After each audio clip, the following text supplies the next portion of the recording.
નમસ્કાર મિત્રો, ફરીવાર એક નવા વિડીયોમાં તમારું સ્વાગત છે। મિત્રો વાત કરી તો અત્યારના ટાઈમમાં તમને બધા લોકોને ખબર છે કે સોશિયલ મીડિયાનો માહોલ પણ ગરમ છે અને મિત્રો વાત કરી તો ક્ષત્રિય સમાજ લોકો પણ ગરમ છે। જે રીતે મિત્રો વાત કરી તો ભાઈ પરસોત્તમભાઈ રૂપાલાએ મિત્રો ક્ષત્રિય સમાજનું ભાઈ અપમાન કર્યું છે, ત્યારબાદ મિત્રો સોશિયલ મીડિયામાં હાલના ટાઈમમાં ઘણા બધા વિડીયો વાયરલ થઈ રહ્યા છે।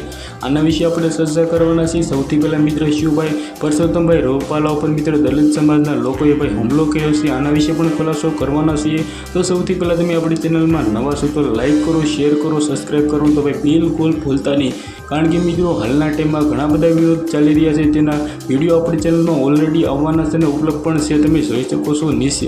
આગળ મિત્રો વાત કરીએ તો હાલના ટાઈમમાં તમને બધા લોકોને ખબર છે કે ભાઈ પરસોત્તમભાઈ રૂપાલાનો મિત્રો વિરોધ થઈ રહ્યો છે અને ઉપર તમે જોઈ રહ્યો છો આ બધા જ લોકો મિત્રો હાલના ટાઈમમાં વિડીયો અપલોડ કરી રહ્યા છે અને આ વિડીયો મિત્રો સોશિયલ મીડિયામાં વાયરલ થઈ રહ્યા છે। જે રીતે મિત્રો વાત કરીએ તો અત્યારે સોશિયલ મીડિયાનો માહોલ ગરમ છે અને મિત્રો સોશિયલ મીડિયામાં ઘણા બધા લોકો વિડીયો અપલોડ કરી રહ્યા છે જે ક્ષત્રિય સમાજના સપોર્ટમાં કરી રહ્યા છે। મિત્રો સપોર્ટમાં કરો એનું ના નથી, પણ હાલના ટાઈમમાં ખોટા વિડીયો ઘણા બધા વાયરલ થઈ રહ્યા છે, તેવું કરવું ન જોઈએ। મિત્રો આ વિડીયો વિશે શું કેવું છે જલ્દી બધા જ લોકોને શેર કરો, કારણ કે મિત્રો બધા લોકોને ખબર પણ પડે। જે રીતે મિત્રો વાત કરીએ તો ક્ષત્રિય સમાજની માફી પણ માંગી લીધી છે પરસોત્તમભાઈ રૂપાલાએ, પરંતુ મિત્રો ક્ષત્રિય સમાજ લોકોને એવું કેવું છે કે મિત્રો આ વખતે તેની ટિકિટ ન મળવી જોઈએ, તેની ટિકિટ કપાવવી જોઈએ।